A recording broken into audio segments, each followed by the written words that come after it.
तलीम किसी भी कौम के लिए मौत और हयात का मसला है। हमारी ग्रेडिंग सिस्टम इस तरह है कि जिस बच्चे के मार्क्स 95% होंगे उसका जीपीए कैम्ब्रिज वाले सिस्टम को चोरी करके अपनाने की कोशिश किया है। अस्सलाम वालेकुम नाजरीन, काफ़ी दिन से सोच रहा था कि पाकिस्तान के तलीमी निज़ाम पर भी थोड़ी सी रोशनी डाली जाए, लेकिन वक्त की किल्लत की वजह से इसका जिक्र नहीं कर सका। लेकिन अब पिछले दिनों में एक हुकूमती इकदाम जो कि तलीम के सिलसिले में किया गया है, तो उसने मुझे मजबूर कर दिया गया कि उसमें मैं बात करूं। पिछले दिनों पाकिस्तान, आप सब जैसा कि जानते हैं कि हमारा एक बोर्ड का सिस्टम है जिसके ज़रिए मैट्रिक और इंटर के इम्तहानात लिए जाते हैं और जिसमें मार्क्स होते हैं और वो पूरा एक सिस्टम है। हर साल हम ये खबरें सुनते हैं कि ग्रेडिंग इस दफ़ा ग्रेडिंग सिस्टम आएगा, इस दफ़ा मार्क्स की बजाय ग्रेड्स आएंगे। तो बिला आखिर हुकूमत ने ये फैसला करके पॉलिसी बना दी है कि अब जो आइंदा इंतखाबात इम्तहानात 2024 में होंगे वो ग्रेडिंग सिस्टम के तहत लिए जाएंगे। अब ये ग्रेडिंग सिस्टम है क्या, इस पर पहले थोड़ी सी बात करते हैं।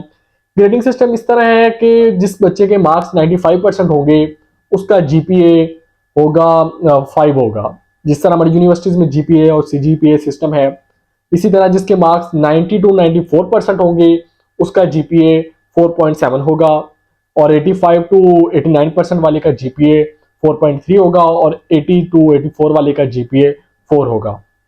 और 40% एक लिमिट रखी गई है, उसके नीचे जिसके मार्क्स होंगे वो बच्चा फेल होगा। जैसे पहले 33% थी तो अब वो बढ़ाकर 40% कर दी है। This is good, but my concern is that what's are the implementations, कि ये तलीमी निज़ाम में बेहतरी लाई लागू जाए। होगा और किस तरह होगा, क्योंकि ग्रेडिंग सिस्टम तो पहले भी आता रहा है। लेकिन क्या सिर्फ इसकी जरूरत थी इस वक्त कि ग्रेडिंग सिस्टम को तब्दील किया जाए, या जो कि पाकिस्तान के तलीमी निज़ाम में बेहतरी लाई जाए। और वैसे भी हमने ये थोड़ा सा कैम्ब्रिज वाले सिस्टम को चोरी करके अपनाने की कोशिश किया है, बल्कि हमें चोरी करने की बजाय अपनी पॉलिसीज में तब्दीली लानी चाहिए थी, अपने एजुकेशन के सिस्टम को बेहतर करना चाहिए था। शुरू के दिन से ही मैं जो मेरा कॉन्सेप्ट है और जो मैं बात करना चाहता हूं वो ये है कि आप इस फॉर्मूले को अपनाएं कि 1 क्लास 1 स्किल्स, 1 डिग्री 1 स्किल, कि बच्चे एक क्लास या एक डिग्री के साथ एक स्किल सीखें ताकि वो अपनी प्रोफेशनल लाइफ में जाकर प्रोफेशनल बन सकें। हमारे यहाँ सिर्फ थ्योरी पर तवज्जो दी जाती है, जिसकी वजह 1100 में से 1100 मार्क्स तो आ जाते हैं, लेकिन जब यही लोग प्रोफेशनल लाइफ में जाते हैं तो नाकाम हो जाते हैं, ना अच्छे लीडर्स बनते हैं और ना अच्छे पॉलिसी मेकर्स बनते हैं। और ये हमें एक सिस्टम कंपाइल कर देता है बच्चे को कि रूट लर्निंग को प्रमोट करता है और क्रिएटिविटी को खत्म कर देता है। हमें क्रिएटिविटी को प्रमोट करना चाहिए और रूट लर्निंग को खत्म करना चाहिए। इसके लिए ग्रेडिंग सिस्टम हो या मार्क्स सिस्टम हो, इन चीजों की जरूरत एजुकेशन के अंदर स्किल्स को प्रमोट किया। जब हमारे बच्चे अपनी प्रोफेशनल लाइफ में दाखिल होना शुरू होते हैं तो उनके पास दो चीजें उनको बताई जाती हैं। शुरू से ही दो चीजों की तरफ होता है कि या तो आपके पास डॉक्टर है और या इंजीनियर है।